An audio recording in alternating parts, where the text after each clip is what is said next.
everybody. After our last video and several comments from making the last video, I thought I'd dive right on in to some planting methods. The thought being is if I can be a few weeks ahead of you folks, you'll be able to get supplies you need, make a plan. Instead of me telling you these things right when we should be starting, then you kind of panic and you're trying to figure out where and how to find things. So I'm going to try to get stuff going in front of you. That way, if you decide to do it, you can do it. In the previous video, I spoke a little bit about discouraging people from doing potatoes because they're so readily available. But I thought this would be a good time to go ahead and start a potato experiment and show you folks some ideas if you want to go the potato route. So, potato bag method. I talked about grow bags in the last video, okay? I picked up a 20-gallon grow bag. It's about 2 feet across, a foot deep. And this is more for patio gardening. You could stick it in your garden, just stick it on the dirt, but this is for making a row of these, maybe on a sidewalk. I'd be careful of doing it on a wood deck or even a composite wood deck, because that much water could stain your deck. So I'd maybe watch out for that. Edge of lawn, flower beds, sidewalks, I think that'd be great. You could line these bags up side by side and drip irrigation them. That's how we'll keep this one going. So, 20-gallon grow bag. We're going to put a mixture of soil in here.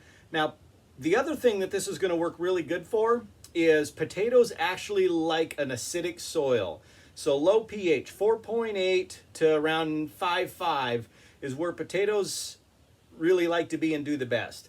This also helps make them be scab resistant. That's one of the things that causes scab is more neutral pH balance. So this is a great way to make this soil perfect for potatoes, okay? And at that 4.8 to 5.5, which potatoes love, magically, peat moss is 4.5. So peat moss is already there as a good grow medium, a cheap grow medium. You can get a 3 cubic foot bag from Home Depot for like 11 bucks. So it's a great grow medium to put potatoes in. So what we're going to do with this is we're going to put about 6 inches in the bottom, 4 inches in the bottom, and then we're going to put our seed potatoes in it and we're going to cover them. We'll leave them in here in the greenhouse to hopefully accelerate them so I can be ahead of you folks as we keep visiting this. As those plants grow up, we're going to keep adding more medium on top of it. As they grow up, we're going to add more and more medium. Once they reach the top, we'll let them go, and then they'll have this full grow bag to be able to grow potatoes in. So they say 5 pounds of seed potatoes, 2 pounds of seed potatoes will make 50 pounds of potatoes in the end. So we're going to put in about a half pound of seed potatoes in here. We're going to put in three starts. These are Johnny's Yukon Golds. So we're going to use those to start. They're a little shriveled up, but they're already starting to rock and roll. So the other thing about potatoes, you want to cut them early. These I actually cut a few hours ago. You can even cut them a day or two ahead. You want that fresh cut to scab over.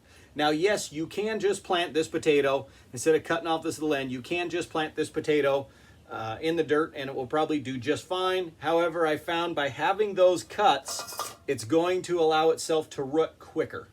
So I like to cut them. Cut them early, let them hang out for several hours to even a day ahead to let this fresh cut scab over.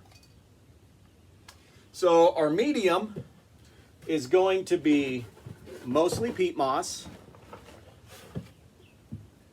I would say maybe almost equal parts. Peat moss, screened compost, and vermiculite or perlite.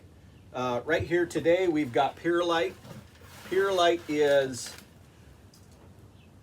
nothing more than a water holding and keeps soil aerated and light. So it's volcanic rock that's almost popped with heat. So it's very brittle, very soft. In all the potting soils, the little white styrofoam looking pieces, that's perlite. So we're going to start with equal parts compost peat moss, and perlite. Now potatoes, because they're a tuber, don't necessarily want lots of nitrogen. So to get these started, I'm not really going to add anything. I'm just going to work with what's here. But as these start to grow and we do start to feed them, we want a little bit of nitrogen to help with the foliage growth, but we want to be able to help that underground growth. So that's going to be higher in potassium and our phosphates. So we're going to go with like a 5-10-10 or maybe an 8-24-24 feeding regimen. But for now, we're just going to get them started. So I'm going to place them in here. I'm going to do 3 starts.